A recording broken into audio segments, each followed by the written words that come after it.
So the chat box is open for attendees to share comments or information during today's session. The TUC Code of Conduct for online meetings will be posted at the top of it. Please respect this. Delegates can also post questions for the panelists that I'll ask during the Q&A session once we've heard from each of our panelists. At any time you can post these, and I'll put as many of these as possible to our panelists.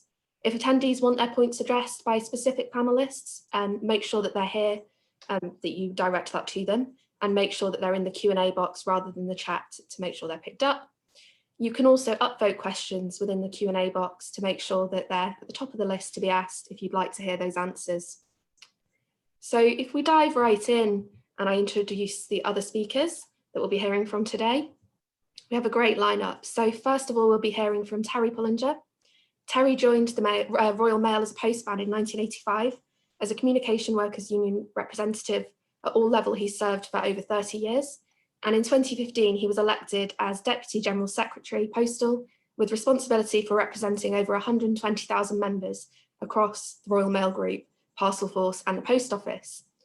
And CWU reached an agreement with Royal Mail to introduce a CDC scheme following the closure of its DB scheme in 2018. And the union has been instrumental in pushing forward the legislation to enable the introduction of this scheme. So we'll be hearing from Terry first of all.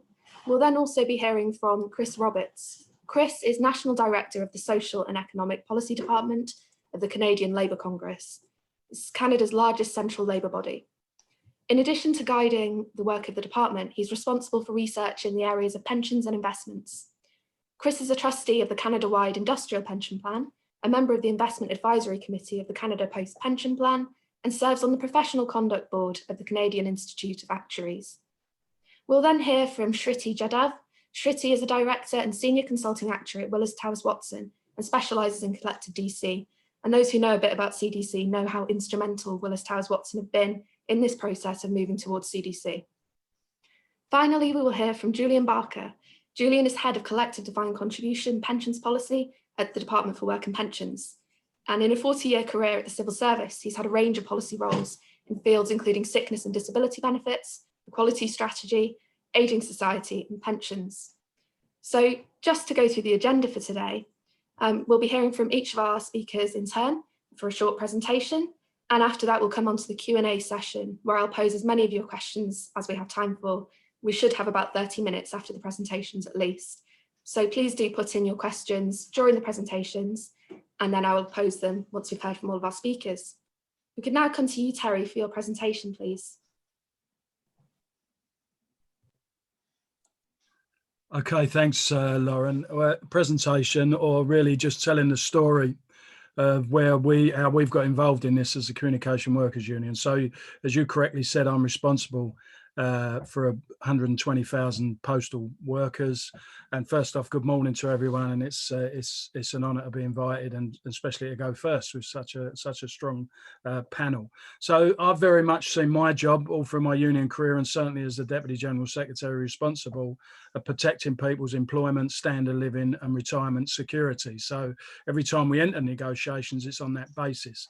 I'd like to deal with, if there is an elephant in the room around DB schemes, because absolutely, if people have got a final salary DB scheme, then protect it with your life if you can, because that is the gold standard. I don't think there's any doubt about that, but circumstances has meant that we need other solutions, and that's what I want to touch on.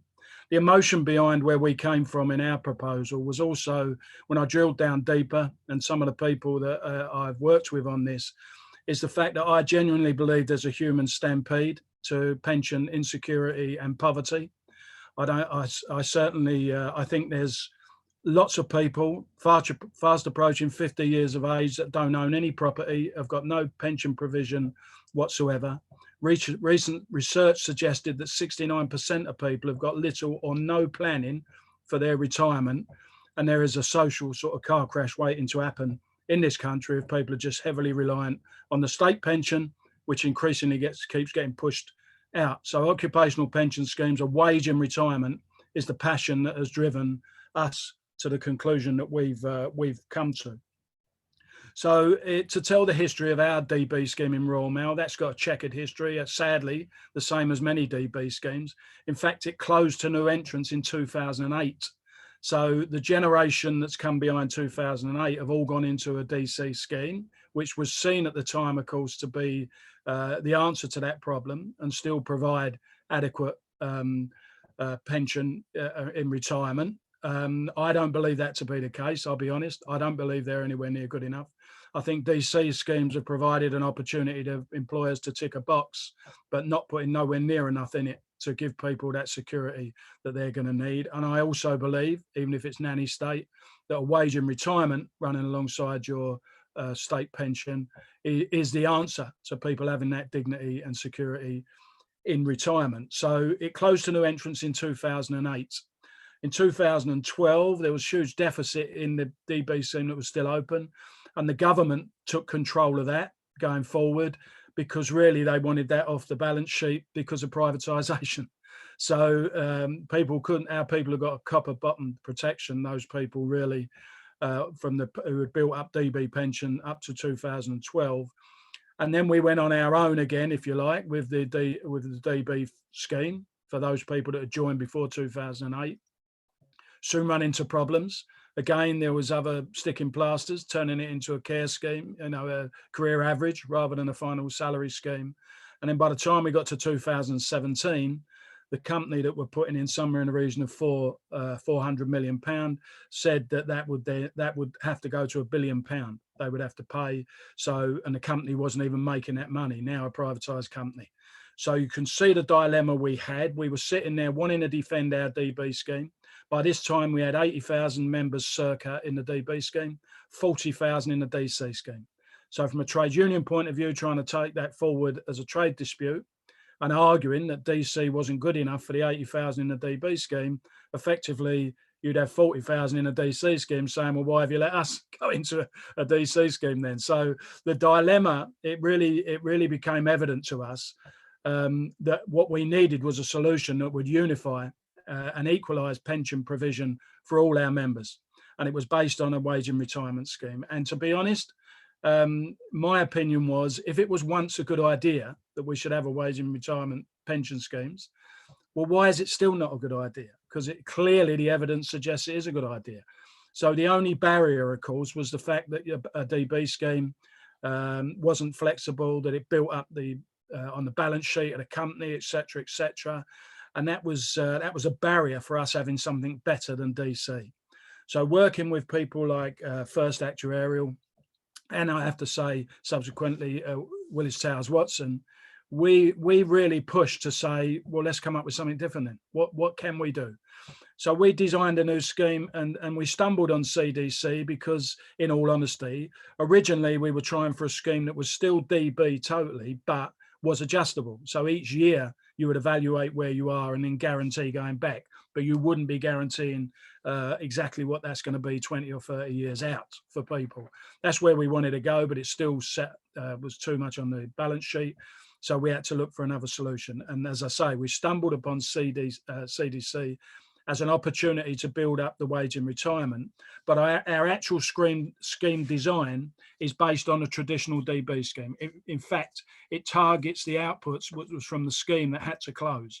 So, for example, it's a mixture of CDC and DB, because where you would have the traditional, and we've got 1/80th is the pension, 3/80ths as a lump sum.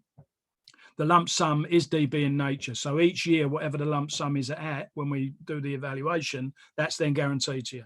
So what we wanted to do with the whole design, we're doing it for the lump sum, for that aspect of the scheme, but the rest of it is the wage in retirement element, if you like, the 1/80th of pensionable pay plus increases.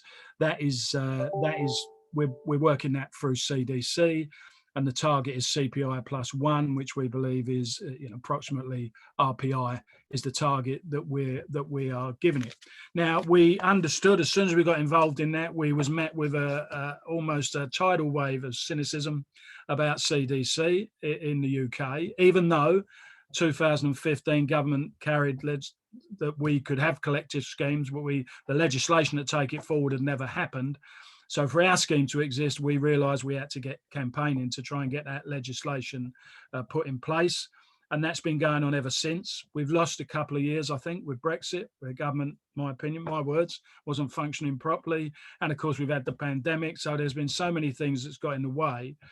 But our members took an amazing leap of faith to vote to have this scheme, close our DB scheme. And what we put in place was a guaranteed cash balance scheme while we was waiting for our new scheme to open. We thought it'd be quicker than now. We thought we'd have got the legislation quicker than this. But we are where we are. And obviously we've now got royal assent so that it's going to happen. So we've got to do the secondary legislation work and work with people like Julian, of course, and the pensions regulator, because we would then need authority for our scheme. It'd have to be agreed, etc. So that work continues. I mean, on the modelling that gave us confidence, and I've no doubt that this will come up in the presentations, because this was done with First Actuary and Willis Towers Watson. But, you know, we didn't just leap at this for the people that are concerned that there's no guarantee in terms of wage in retirement. So we went right back, in fact, to 1925 to test what this scheme would have produced over those years had it been in existence, our CDC element of it. Because with CDC, obviously, you can increase it, you can keep it as it is, you can decrease it, depending on how things have gone in that year. And people have to understand it, both in retirement and people that are still building up their pension. But to test that, as I say, we went back to 1925, and there was only twice in that period that we would have had to make cuts. And I think that was the Great Depression. So remembering that there's been world wars in there and there's been massive financial crashes, etc., by being able to manage this scheme, having the flexibility to manage it, importantly, people will have still had their pension and still had their wage in retirement. But even more so than that, it wouldn't have had to close. It would have still been there, and everything that we'd built up would still be worthwhile. So the modelling has continued, and it's produced some amazing figures in terms of how CDC would definitely outperform DC in terms of the value you get for your money that you're putting in.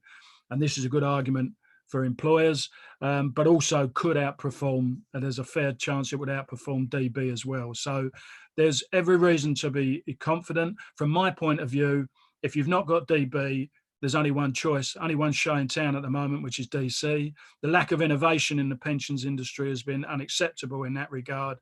And I think people have relaxed too much that DC will deliver the answer, because I don't think it will. What's great for us is when this goes in, every single one of our members will go into this scheme. Now that will include managers as well. So it'll be 160,000 people will go into this new scheme, the first of its kind in the country, on the day that it opens, which is massive. And we will have totally equalised pension provision for all of our people and given them the best possible chance to have a wage in retirement, dignity in retirement, for all of them, and to have the best provision they can going into their old age. So as far as we're concerned, it's been a fascinating story to be part of something that could be the first of its kind in this country, which I believe will also drive other innovation. Once this is in place, who knows what we can do for small companies coming together, for the self-employed, for other people that haven't got pensions. This could open the door and open the thinking for innovation in pensions industry, which can only benefit society in general. So thanks for the invitation. I hope that's enough to promote some questions amongst the audience. And as I say, it's been a pleasure to take part. Thanks. Thank you very much, Terry. That was a really interesting overview of the process you've gone through so far, and some of the benefits that might be offered by a CDC scheme. If we could now come to Chris, who's going to give us an overview of some of the CDC arrangements available in Canada. Thank you very much, Lauren, and thank you to the TUC for the opportunity to take part in this very important discussion.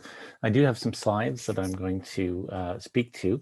I'm going to jump right in on the next slide, on my first slide, by introducing three pension scheme designs in Canada that may have some relevance to the CDC debate in the UK. The first is multi-employer target benefit schemes, which have been around for generations in Canada. A more recent vintage are single employer target benefit schemes. And then finally, I'll say something about jointly sponsored pension plans in the latter stages of this presentation. Just to set a bit of context to begin, though, like the United Kingdom, defined benefit plans are increasingly confined to the public sector in Canada. About 80% of public sector employees have access to a defined benefit plan. In the private sector, the situation is very different. There's low and declining access to defined benefit schemes. Importantly, defined contribution schemes have increased, but not at the pace required to compensate for the decline in DB coverage in the private sector. So into the space between DB plans and DC plans, a number of pension designs, new innovative designs have emerged to address the growing pension gap in the private sector. So importantly, the MAPs are the first example. Multi-employer pension plans have been around for a long time in Canada. They've arisen in industries in which negotiating a single employer defined benefit pension scheme is really not feasible. In competitive industries characterized by small firms that have a high rate of entry and exit and a mobile workforce, thinking of construction, light manufacturing, social services, and healthcare, it's really required a different kind of plan altogether. And these are multi-employer target plans, typically created by unions, sponsored by unions, and trusteed either wholly or jointly between unions and employer trustees. So MAPs target a pension benefit based on a pension formula. Employer and employee contributions are negotiated in collective bargaining. There is relatively fixed, although if the parties agree, contribution rates can increase to address an unfunded liability. But importantly, the employer is under no legal obligation to fund accrued benefits, so that benefit levels, including past service benefits, can adjust down in response to a funding shortfall or up in response to a funding excess. Now, unions play an absolutely essential role in the MAP design in two senses. First, collective bargaining and union participation in plan governance are essential to protecting members' benefits in a context in which there's no legal obligation from employers to fund earned benefits. But secondly, union participation in plan governance is essential to ensuring that members' interests are reflected in all of the discretionary decisions that are made when plan objectives are balanced against one another, thinking of the objectives of plan sustainability, benefit security, and adequacy of benefits. Trustees have to balance these competing objectives, and they have discretion to do so in the Canadian context. MAPs operate within a regulatory framework that's principles-based with limited prescription to give trustees the flexibility to set funding policies, manage risk, and manage unfunded liabilities in the way that makes most sense for an individual plan, given its demographics, its risk profile, and its particular circumstances. So as an example, funding valuations use a discount rate with explicit margins for adverse deviation with varying levels of conservatism to, again, reflect the particular needs of an individual plan. Unfunded liabilities are amortized over an extended period. So in a province like Ontario, it's a 12-year duration. And assets are typically valued using a smoothed approach, all of which is intended to limit volatility in benefits. So MAPs carry certain advantages for members. They pool longevity and investment risk. They offer portable benefits for workers who are moving around between participating employers within an industry. And multi-employer pension schemes will offer varying degrees of subsidy and cross-subsidization between participating employers. So some MEPs fund a reserve to support the benefits of terminating individuals and groups. And of course, unions are there to protect members against the prospect of benefit level reductions. There are also advantages for employers in this design. Because there's no obligation to fund accrued benefits, and contribution rates are relatively fixed. For accounting purposes, they can be treated as essentially DC plans. There's no fiduciary obligation on employers, and there's few administrative costs as well. So that's multi-employer target schemes. Of more recent vintage, as I said, is our single employer target benefit schemes. These are still relatively new in Canada, and they're quite controversial in the union movement for a couple of reasons. First, they've emerged in the context of employer efforts to convert defined benefit plans to target schemes, including accrued benefits. So accrued benefits can be reduced once they're converted to a target scheme. And secondly, the role of the union in these single employer target benefit schemes is very uncertain. So in the province of New Brunswick, we saw the emergence of a new design called a shared risk pension plan, which did involve the reduction of benefit levels and then the conversion of accrued benefits and future service benefits to target benefits.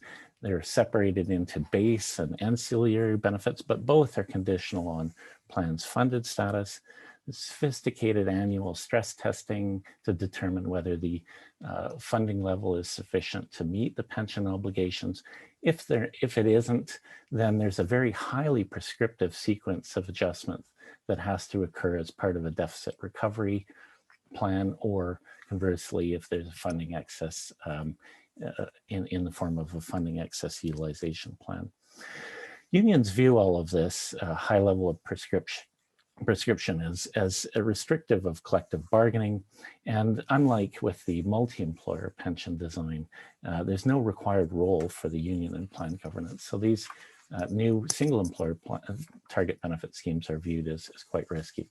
Then finally, I want to turn to jointly sponsored pension plans, which were a design that emerged in the 1990s and have received some attention internationally from the World Bank and others. You can see a publication on the right side of your slide examining JSPPs.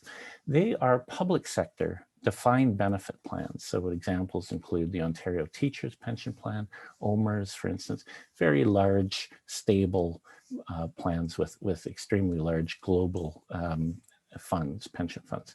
Not only are they jointly trusteed by government and unions, they're actually jointly sponsored by these two entities. So unions and government employers share the financial risk. They're jointly responsible for setting contribution rates and benefit levels, and funding is required only on a going concern basis. There's no solvency funding expectation. Benefits can be reduced on wind-up, but this is deemed to be a low risk since we're talking about public sector and government entities. Certain benefits are conditional on funded status, such as inflation protection. But most recently, and this is my last slide, these public sector jointly sponsored pension plans have begun to open up to private sector participation, typically where there are private sector defined benefit plan sponsors with distressed plans that want to exit those plans. Those assets and liabilities have been transferred over to these jointly sponsored pension plans, and there's also an interest in attracting dissatisfied DC plan members to some of these benefits. And you can see two OP Trusts benefit and the CATS benefit as examples. So these are some of the pension design innovations that are going on in Canada to address the space between DB and DC design and to address a growing private sector pension gap. Thanks very much. Thank you, Chris, for that insight into the Canadian system.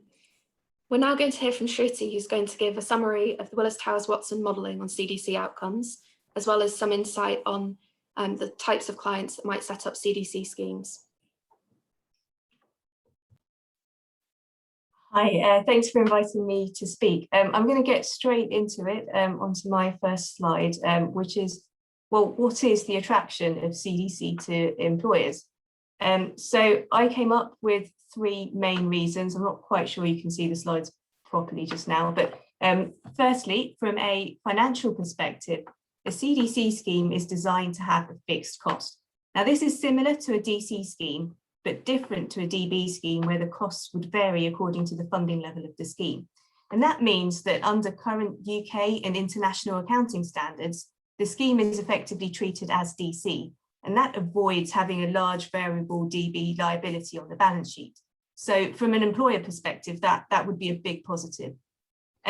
Number 2, looking at the level of target returns, UK DB schemes these days are usually looking at, journey planning, the route to buyout, self-sufficiency, and, looking at a fairly low level of return on their assets, investing largely in lower risk assets like bonds. And they're also required to fund on a prudent basis. And that doesn't give particularly great value for money to an employer. In comparison to an individual DC scheme, average pensions are expected to be significantly higher than from buying an annuity through an individual DC account. And that's primarily through the ability to hold growth assets for a longer term due to the sharing of risk, and also after allowing for profit for the insurer as well. And I'm going to come back to this in a bit more detail on the next slide. Number 3, like a DB scheme, a CDC scheme will provide a pension in retirement. So a member doesn't have to decide how to invest their pot of money or what they want to do with it at retirement. CDC schemes also automatically pool longevity risk, and that means people have a pension for as long as they need it. And that's one of the problems of drawdown, where it's possible that you could actually run out of money. So one of the draws for Royal Mail was that it was actually simple for members both pre and post retirement.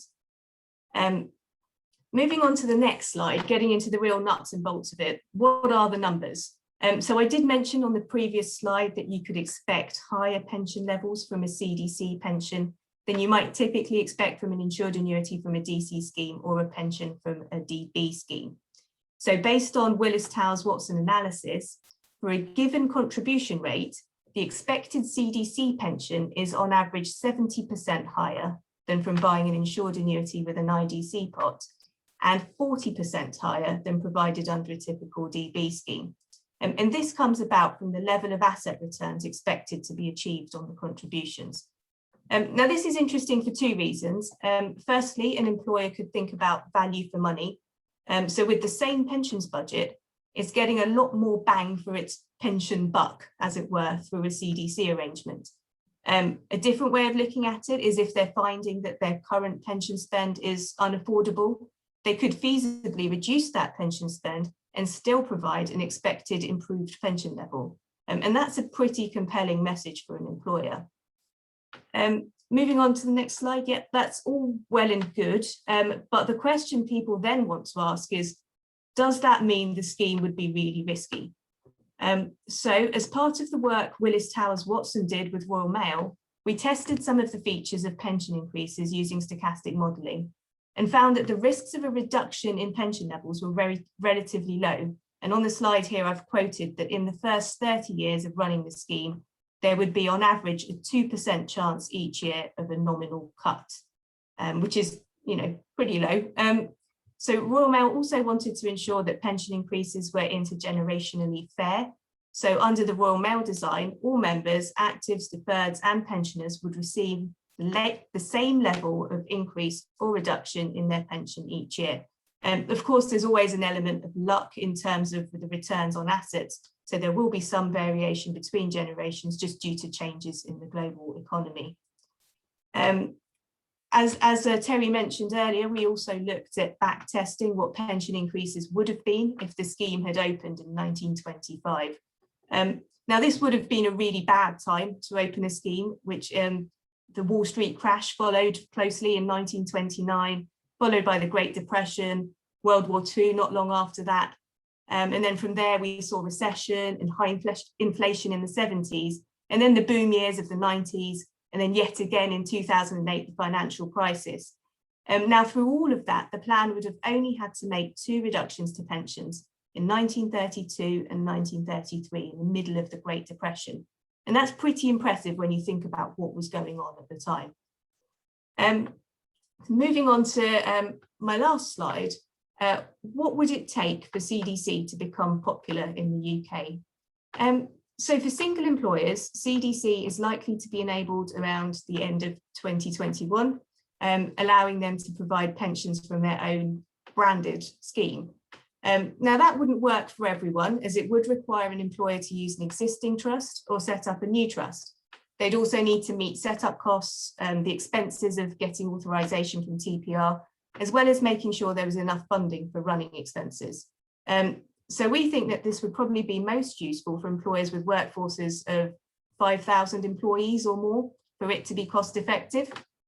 The pension scheme that does, however, include provision for regulations to allow master trusts or other multi-employer trusts, and also decumulation only trusts.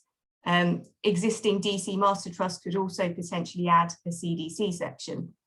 Now that would make CDC much more accessible and also more feasible for smaller employers, as there would be no governance requirements from the employer, and funding experience and running expenses could be spread across a number of employers. Willis Towers Watson as a firm, we've seen interest from a number of organisations in the UK looking to consider the feasibility of CDC for their employees. Some of them have commissioned work with us on potential CDC designs, but it does remain early days and they're not yet at the stage of engaging with their employees or making a public announcement. And for some of these, CDC may only be possible further down the line in the event that multi-employer CDC schemes or master trusts are introduced. And at the moment, conversations have largely been with those in the utilities or industrial sector. So finally, I think there is real potential for CDC to take off through the use of master trusts, and specifically for employers with workforces who'd rather be provided with a regular income in retirement, but at a fixed cost for the employer. So that's all for me for now, and I'll pass back to Lauren. Thank you very much, Shruti. We're finally going to hear from our last speaker, Julian Barker, who's going to provide a response from DWP. Hi. I'm actually, after those excellent presentations, I don't have an awful lot to say other than to agree with almost everything everyone has already said. So, I mean, just to set out the government position, as was said, you know, the government legislated for CDC in 2015, but then a change of government meant that that legislation was never pushed through. It was part of a much wider, larger project that would have reformed pensions more widely. And that meant that when Terry and Royal Mail came to us and said, hey, we want to have a CDC scheme, can you kick this legislation into life? We weren't able to do that because it just wouldn't have worked without causing a lot of disruption elsewhere. So we've had to go through the process of legislating afresh, which has had the advantage of allowing us to, I think, adapt the legislation to a much better design of scheme. I think the Willis Towers Watson, Royal Mail, CWU proposals really, really strong. I and my colleagues in DWP were very, very impressed with how the design sought to tackle issues around things like intergenerational fairness, and how it sought to ensure that year-on-year outcomes for members were not too volatile, whilst at the same time avoiding issues around creating sort of large reserves to buffer against adverse outcomes, etc., which, you know, we were concerned had potential to raise fresh issues around intergenerational fairness, and especially around issues around sort of ownership, etc., in a world where DC pensions, every penny belongs to the members. So if you've got a buffer, who does it belong to? Because you're not going to use it until it goes to one group of people, but it may have been paid for by a different group of people. It was a difficult issue. So very, very pleased with the design. Government's very, very keen on CDC pensions for the very reasons that have already been set out. It's a way of providing a regular income in retirement from what is fundamentally defined contribution savings.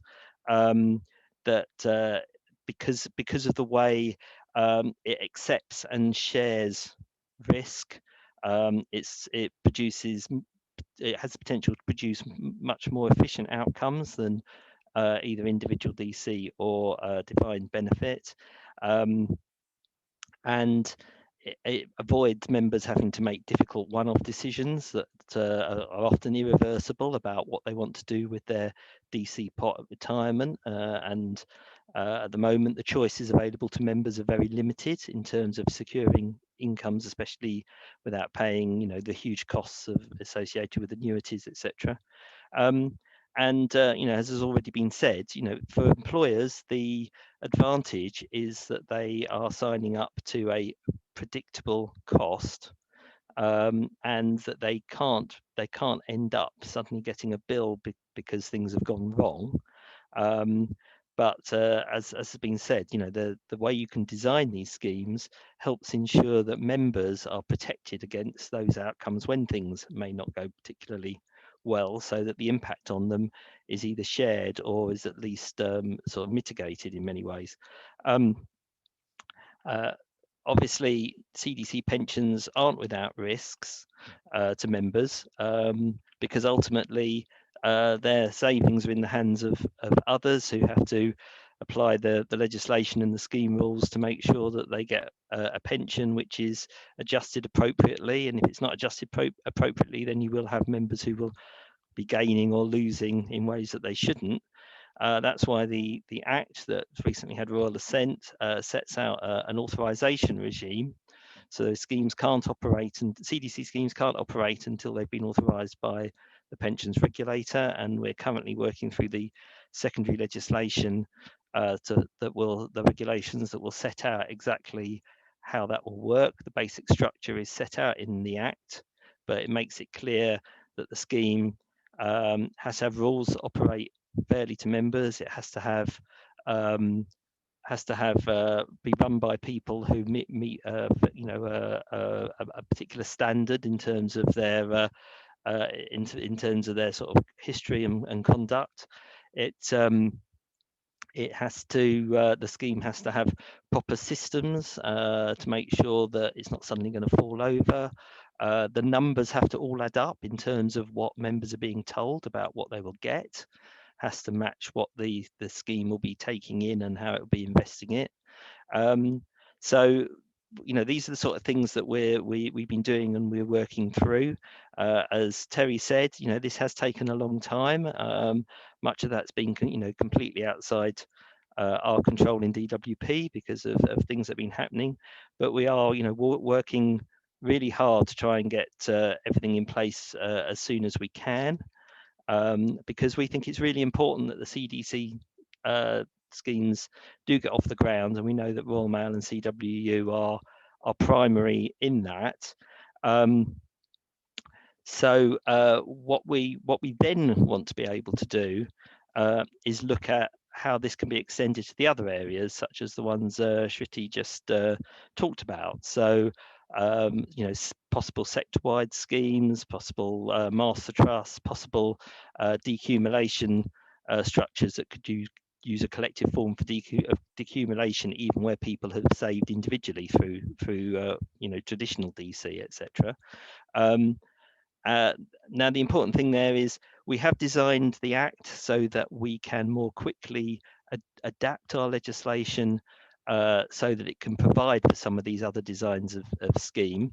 But what we really need to move forward and take advantage of that is we really need engagement from people who really want to deliver these and can demonstrate to us how they would plan and organize and deliver that. And that's really, really important, because we wouldn't be where we are now if we hadn't had Terry and Royal Mail come to us and set out clearly what they were trying to achieve, and demonstrate the commitment to doing that, because this is very complicated stuff. There's a lot that needs to be done to make sure that whatever we create is secure as it can be, and fits properly into existing legislation in a way that doesn't cause unnecessary problems elsewhere.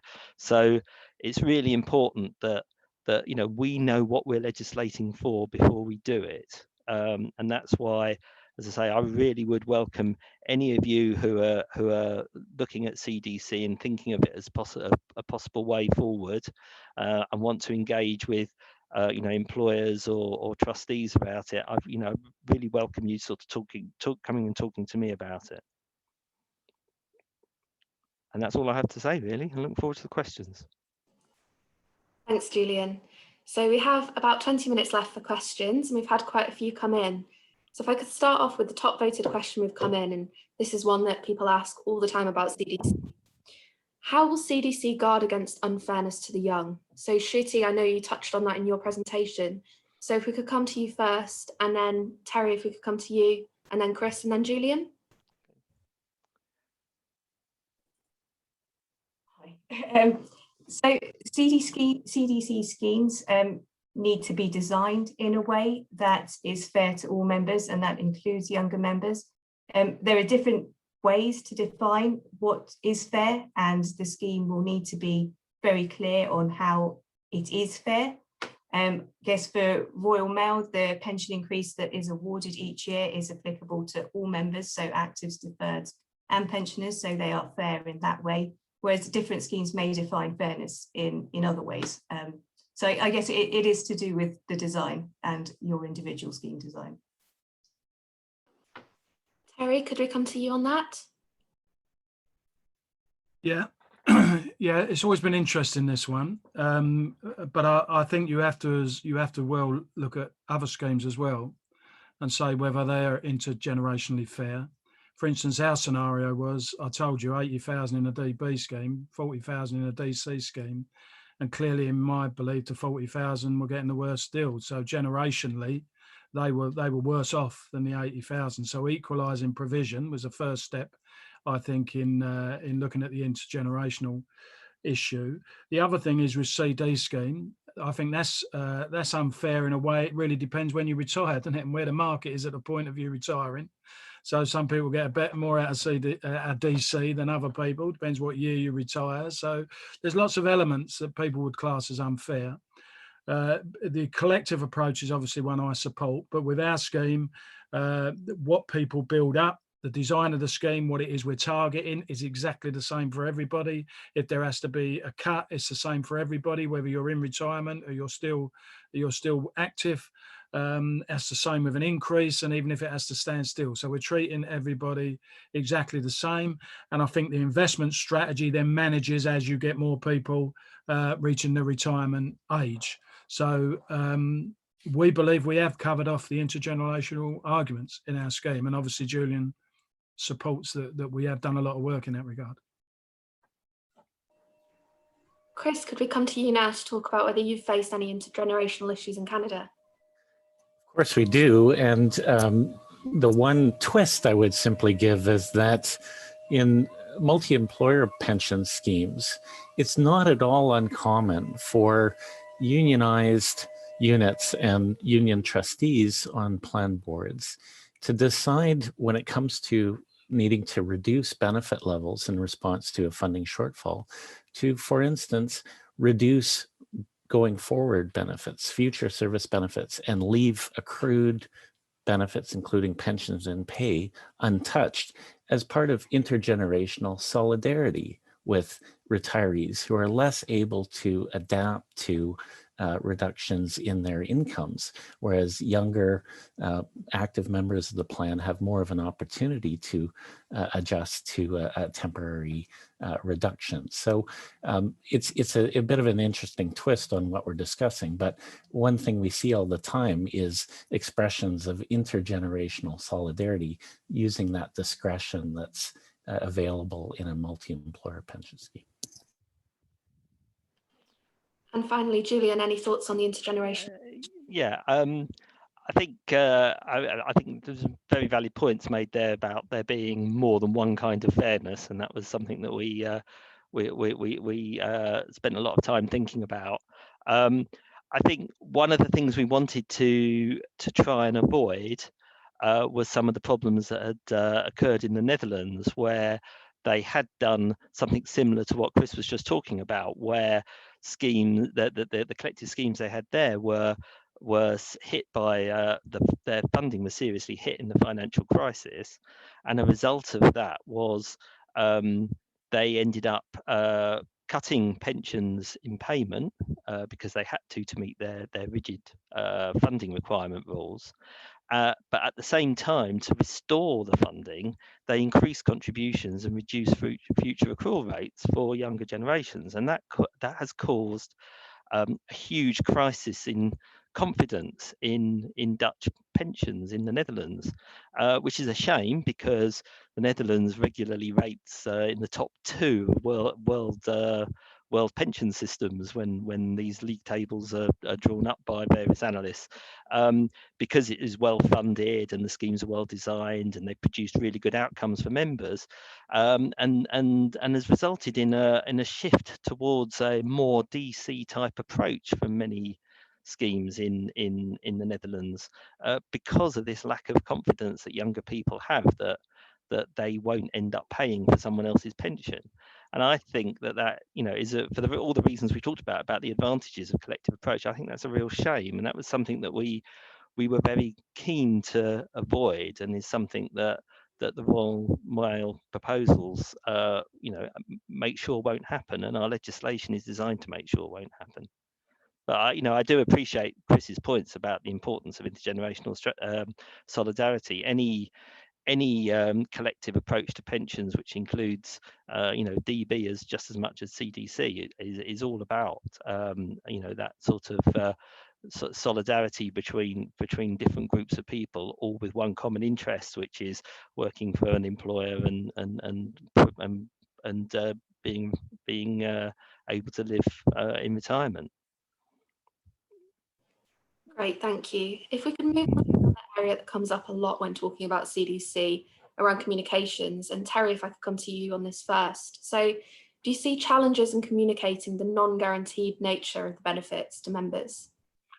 Yep, and I think it's long overdue, to be honest with you. And we've sat in many pensions conferences speaking. Julian knows this, and my challenge back is, well, where's the communication been for the last 20 or 30 years on pensions? Because when we went out and started trying to obviously get our members behind what we were trying to do, the knowledge gap on pensions is massive amongst ordinary working people. I mean, what anyone wants to say, and I sometimes think pension professionals overcomplicate that.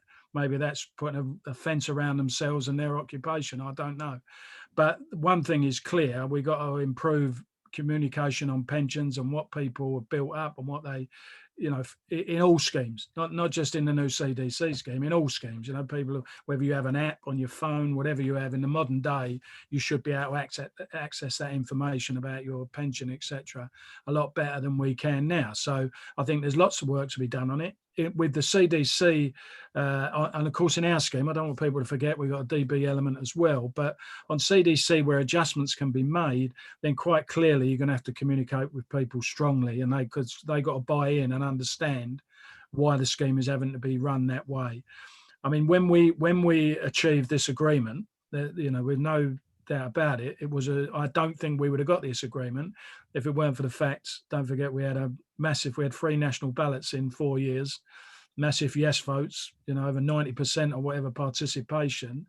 The employer and us both knew we had to come up with a solution, so that we've ended up in this place. So in order to explain the design of the scheme, we've held conferences where we both spoke, but to CW members. So the employer, Wills Towers Watson, First Actuarial have joined us on the platform as well. And we have explained to people best we can. But so we got that challenge, but because our members in Royal Mail got so many different pension pots, because I told you what's happened with their scheme over the years, it's also finding a way to give them information on that for those that have already built up pension pots in those schemes. But absolutely, it's a fundamental part of this going forward, is to improve the communication with people about their pensions and transparency around the pension scheme, where money's being spent, how it's being used, all that sort of stuff is really important. But I think that holds a mirror up to the pension industry in general, and we've got to do that with all our schemes, not just new CDC schemes. And we will work with all the new forms of communication, you know, social media, whatever it takes. We've got to close that knowledge gap. So it's something we've been aware of, and Julian knows this. We've had lots of conversations. We're determined to close that knowledge gap.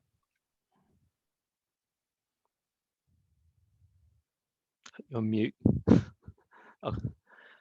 Sorry, Yeah, Julian. yeah. I was going to come to you. Right, okay. Yeah, thanks. No, I mean, as Terry says, communications is really important. One of the authorization criteria is about that schemes will be tested on before they're able to operate, is about ensuring they have the right systems in place to communicate how the scheme will operate, and that, you know, they have systems in place to monitor how effective that is and be able to adapt it. I think, you know, communication is really important, but I think there's a really good opportunity here. I think it sort of follows a bit from what Terry just said. You know, we're in an age now where communicate that there is much, in many ways, it's much easier to communicate with people than it was in the past. You don't have to just rely on a piece of paper landing on someone's doormat about boring pensions once a year. There are ways of engaging people much more through more sort of you know, video and other things. And if you make a constant conversation about how things are going in this plan, it will be updated every year based on how the plan has performed, etc., and people's entitlements in the scheme, whether they're active, deferreds, or retired, will be adjusted almost always upwards by around inflation, a little bit up above, a little bit below, but that's what will happen most years.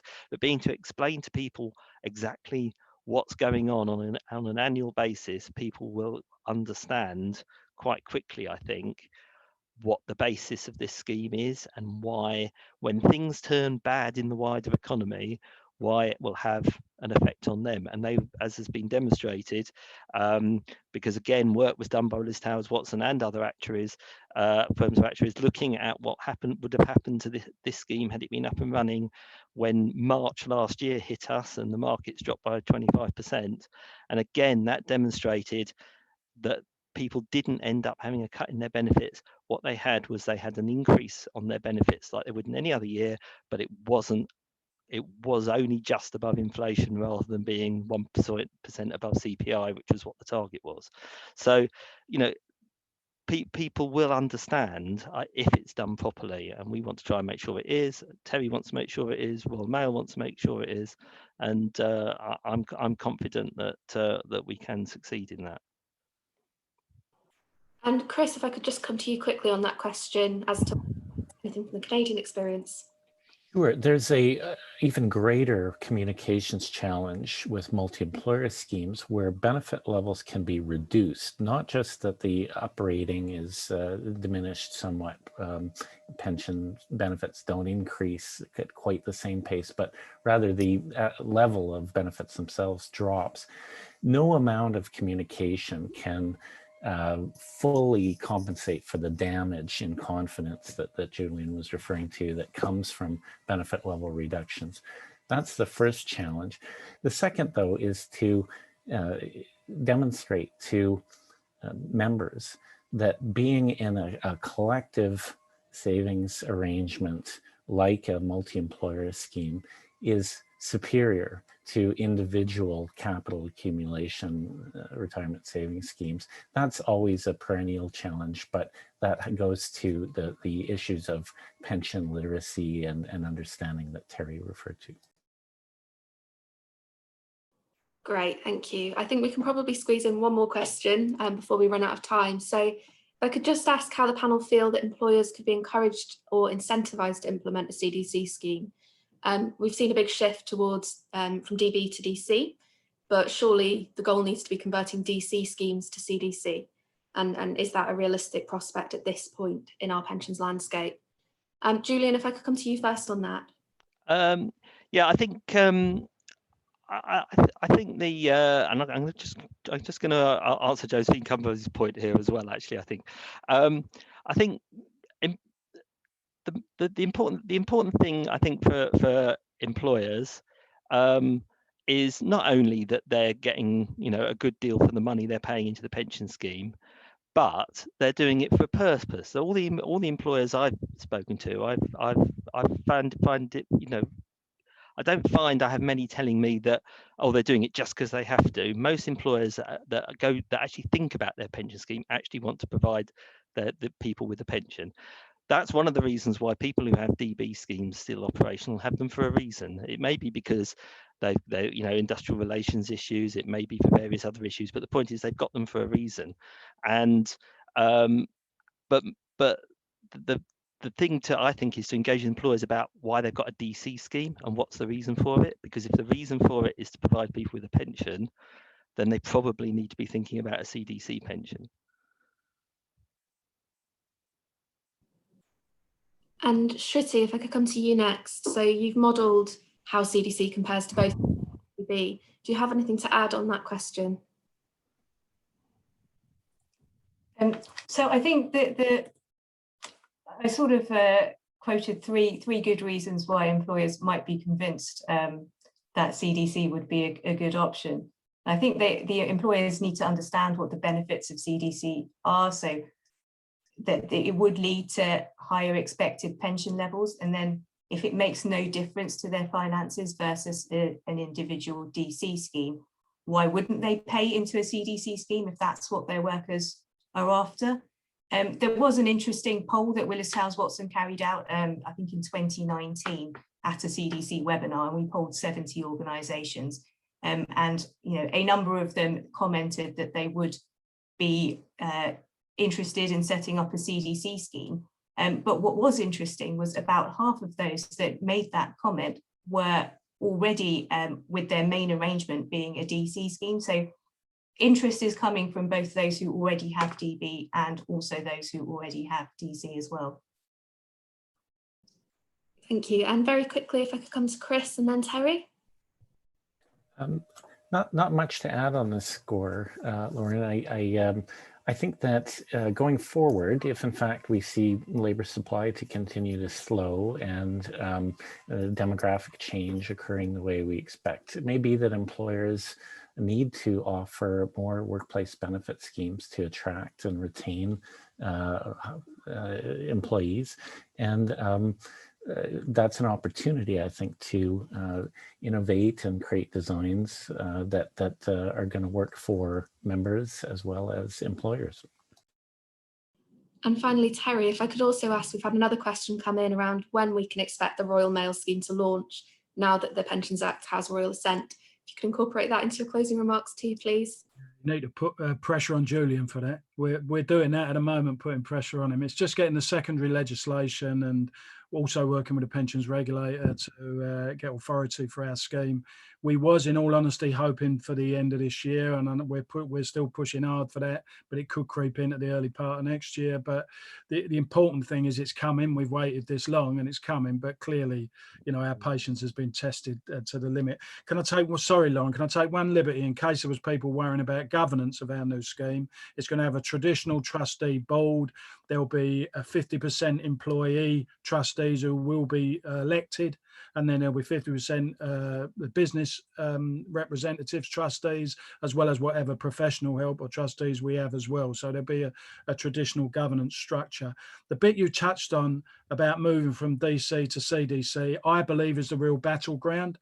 I think as a trade unionist, I've already said, if you can defend a DB scheme, you should defend it with your life. All the time you can defend it. But many people have found themselves in a situation where they can't. And just closing it to new entrants is not the answer for those new entrants. They still need something better than DC, in my opinion.